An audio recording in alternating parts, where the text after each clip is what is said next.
ఒకప్పుడు నగరాల గోలల నుంచి దూరంగా అడవులు కొండల మధ్య నిశ్శబ్దంగా ఉన్న ఒక చిన్న గ్రామం ఉండేది.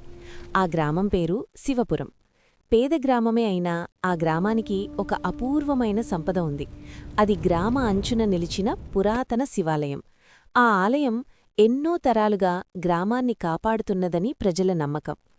ఆ గ్రామంలో రామయ్య అనే పేద రైతు తన భార్య లక్ష్మి, వారి చిన్న కుమార్తె గౌరీతో కలిసి జీవించేవాడు. వారికి పొలం లేదు, సంపద లేదు, బంగారం లేదు. ఉన్నదల్లా ఒక్కటే, శివుడిపై అపారమైన నమ్మకం. ప్రతిరోజూ తెల్లవారుజామున రామయ్య పాదరక్షలు లేకుండా శివాలయానికి వెళ్లేవాడు. శివలింగంపై నీరుపోసి చేతులు జోడించి తన మనసులోని బాధలన్నింటినీ శివుడికి చెప్పేవాడు. స్వామీ, మా జీవితం ఎంత కష్టమైనా మీమీద నమ్మకం మాత్రం మారదు అని మెల్లగా అనేవాడు. ఒక సంవత్సరం వర్షాలు పూర్తిగా ఆగిపోయాయి. బావులు ఎండిపోయాయి. పొలాలు పగిలిపోయాయి. గ్రామం నిశ్శబ్దంగా మారిపోయింది. పనులు లేక, అన్నం లేక, ఆకలి ప్రతి ఇంటి తలుపు తట్టింది. రామయ్య ఇంట్లో కూడా ఆహారం కొరతగా మారింది. లక్ష్మి బలహీనంగా మారింది. గౌరి కళ్లలో భయం నిండిపోయింది. ఒక రాత్రి లక్ష్మికి తీవ్రమైన జ్వరం వచ్చింది.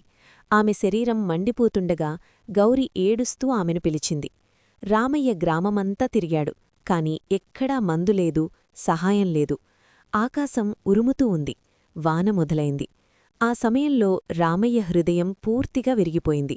వానలో తడుస్తూ, చీకటిలో పరిగెత్తుతూ శివాలయానికి చేరాడు. శివలింగం ముందు కూలబడి నేలపై తలపెట్టి కన్నీళ్లతో ప్రార్థించాడు. స్వామీ, ఈ జన్మలో నేను ఎప్పుడూ అడగలేదు. ఈరోజు మాత్రం అడుగుతున్నాను. నా భార్యని, నా పిల్లని కాపాడు. నా ప్రాణం తీసుకో, కాని నా కుటుంబాన్ని వదిలేకండి. ఆలయంలో దీపాలు ఒక్కసారిగా కంపించాయి. గాలి ఆగిపోయింది. నిశ్శబ్దమంతా నిండిపోయింది. అప్పుడు గంభీరమైన, శాంతమైన స్వరం వినిపించింది. రామయ్యా, భయపడకు. ఆ మాట విన్న వెంటనే శివలింగం నీలి తెల్లని కాంతితో ప్రకాశించింది. ఆలయం మొత్తం వెలుగుతో నిండిపోయింది. రామయ్య కళ్ళు తెరిచేసరికి అక్కడ ఎవ్వరూ లేరు. శివలింగం మాత్రమే ప్రకాశిస్తూ ఉంది. ఆ కాంతిలో రామయ్య స్పృహ తప్పి పడిపోయాడు. ఆ రాత్రి ఒక సాధువు రామయ్య ఇంటి తలుపు తట్టాడు. అతని శరీరంపై విభూది, కళ్లలో అపారమైన శాంతి, ముఖంలో మృదువైన చిరునవ్వు. అతను లక్ష్మికి విభూది పెట్టాడు, మందులిచ్చాడు. గౌరీ తలపై చెయ్యి వేసి ఆశీర్వదించాడు.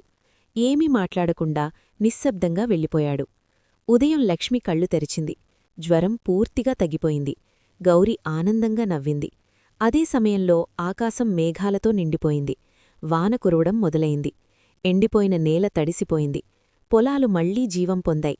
గ్రామం తిరిగి బ్రతికింది. కొన్ని రోజుల తర్వాత రామయ్య శివాలయానికి వెళ్లి కృతజ్ఞత చెప్పాలనుకున్నాడు. అక్కడ అతను చూసిన దృశ్యం అతని కళ్లను నింపింది. ఆలయంలోని విభూది పాత్ర ఖాళీగా ఉంది. సాధువిచ్చిన మందులు అక్కడే ఉన్నాయి. అప్పుడు రామయ్యకు సత్యం అర్థమైంది. వచ్చింది సాధువు కాదు, వచ్చింది శివుడే. కళ్లలో కన్నీళ్లతో చేతులు జోడించి రామయ్య మెల్లగా అన్నాడు. స్వామీ, మీరు వస్తారని తెలుసు, కాని ఈ రూపంలో వస్తారని తెలియదు. ఆ రోజునుంచి ఆ గ్రామం ఒక మాట నమ్మింది. అన్నీ వదిలినా శివుడు మాత్రం ఎప్పటికీ వదలడు.